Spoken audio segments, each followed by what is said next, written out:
Bonsoir, j'ai l'impression que cette chaîne devient petit à petit une paroisse virtuelle où les personnes, parfois que l'on invisibilise, que l'on marginalise, que l'on tend à vouloir faire taire, à ne pas écouter, eh bien, se sentent accueillies, se sentent rejointes. Et je reçois depuis quelques jours des centaines de messages. Des messages souvent bouleversants, magnifiques, qui disent ce qu'ils vivent, qu'ils partagent, des soucis, des inquiétudes.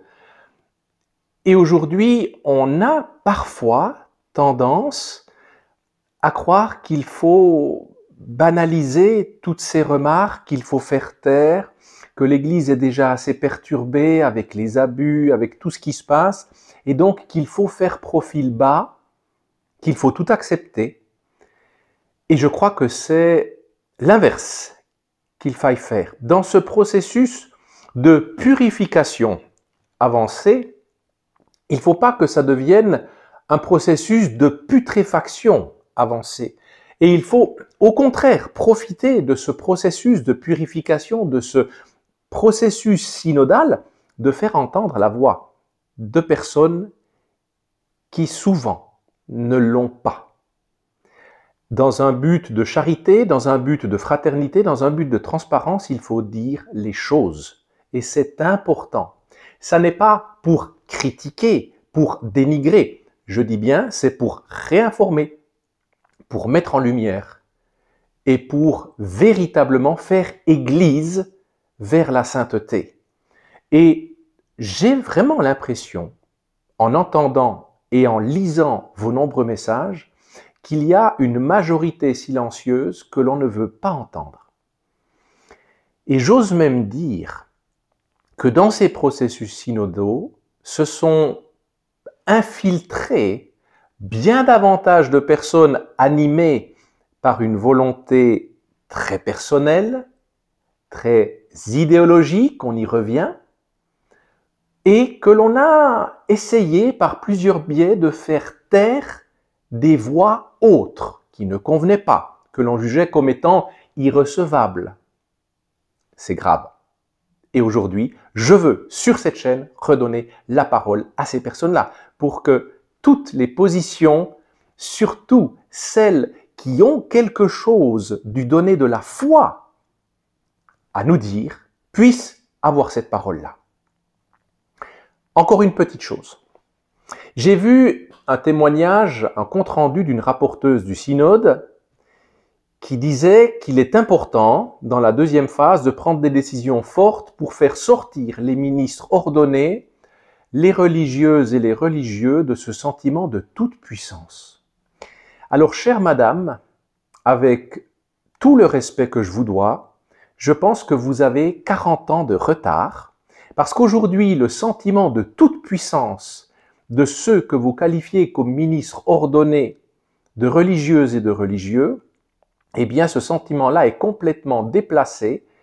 Ce sentiment est à octroyer à d'autres instances qui, elles, pensent être au bénéfice d'une toute-puissance et en tout cas pas les prêtres, les religieux et les religieuses.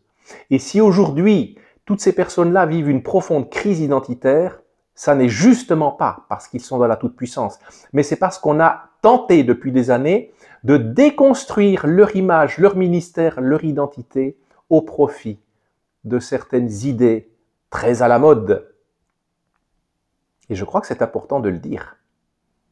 S'il y a une crise identitaire de toutes ces catégories de personnes, c'est justement parce qu'elles ne sont en tout cas pas dans la toute-puissance, mais qu'on a essayé de les, je dirais, déformer, de les dévoyer.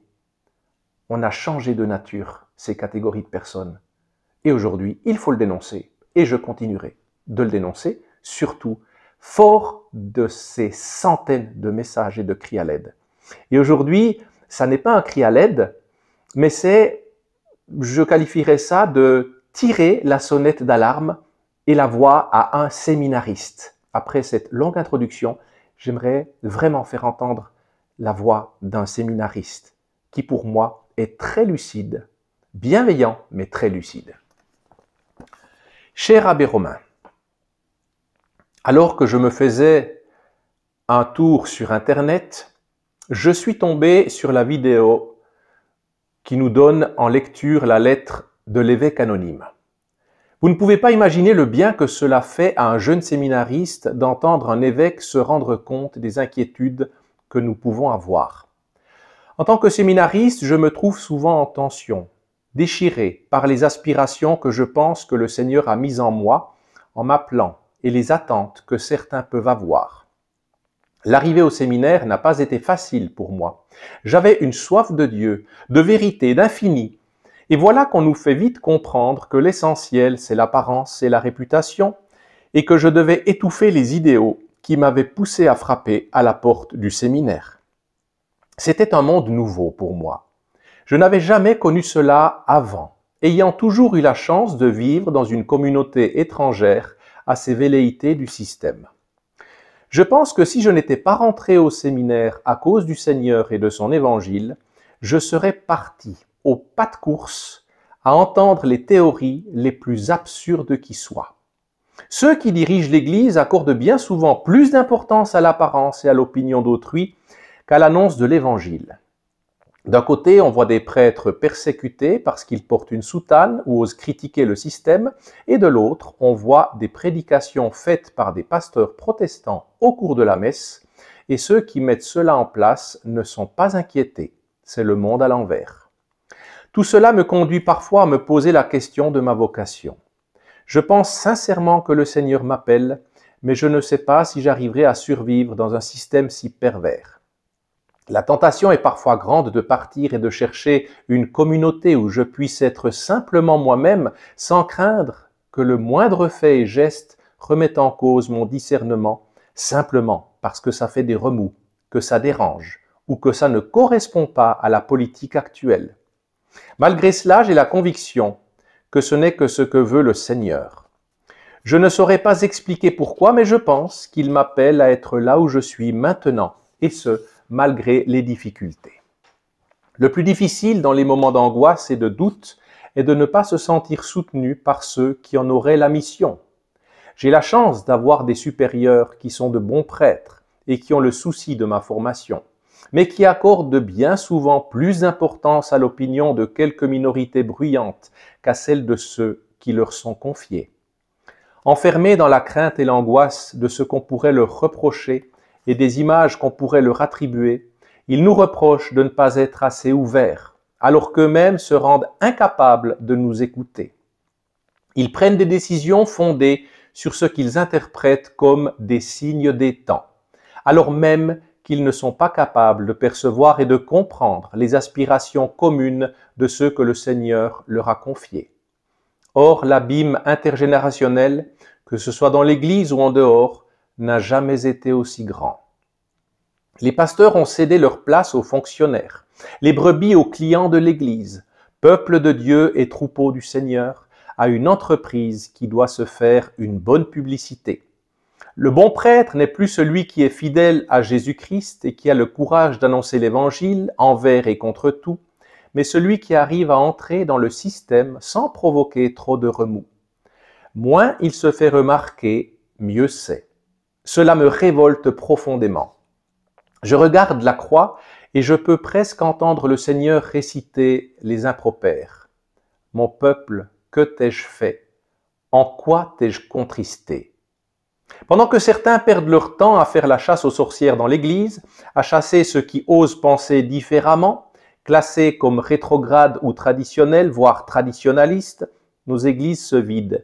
Et au lieu de chercher à évangéliser de nouveau, on préfère se complaire dans notre médiocrité, de peur de perdre ceux qui sont encore là, et chassant de l'Église ceux qui ne partagent pas notre sensibilité. Il suffit de regarder un peu où vont les jeunes qui ont encore le courage d'aller à l'Église. Ils cherchent des milieux avec une identité forte, où l'on ne craint pas de parler de l'exigence de l'Évangile. Pendant ce temps, on voit des agents pastoraux, des prêtres et des évêques qui cherchent à réinventer la roue, à rendre la messe attractive avec des inventions plus loufoques les unes que les autres, et à créer un évangile plus attirant en payant le prix fort, c'est-à-dire en perdant l'authenticité, alors que la plupart des fidèles n'attendent qu'à recevoir ce que l'Église a toujours donné, Jésus-Christ et son évangile. Je reconnais être parfois un peu critique avec certaines décisions de nos pasteurs, mais c'est parce que j'aime l'Église et que cela me blesse profondément de la voir avancer comme un bateau sans capitaine et sans gouvernail, ou pire encore dans la direction contraire à celle de la foi. Alors que le Christ est conduit au sommet du calvaire parce qu'il a refusé de se conformer aux attentes de la société dans laquelle il vivait, certains rêvent d'une Église qui descendrait du calvaire pour aller se jeter dans les bras du monde. C'est difficile de vouloir donner sa vie pour le Christ et son Église et de voir pendant ce temps-là que d'autres, parfois malgré eux, la détruisent à petit feu. Au départ, j'étais parti simplement pour vous écrire un petit mot de remerciement, mais finalement, j'ai dit tout ce qui me passait sur le cœur. Il est parfois salutaire d'extérioriser ces mouvements intérieurs. Je vous suis très reconnaissant pour le témoignage de l'évêque, mais aussi et surtout pour votre propre témoignage. Vous avez le courage de dire ce que d'autres pensent, mais n'ont pas le courage ou ne peuvent pas exprimer.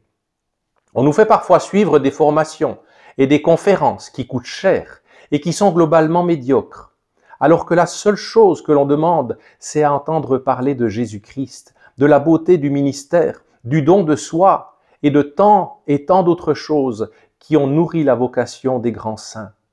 On perd du temps à faire des plans pastoraux complexes, chers et employant des mots alambiqués, et à la fin, on ne se rend même pas compte que l'on a oublié de parler de Jésus.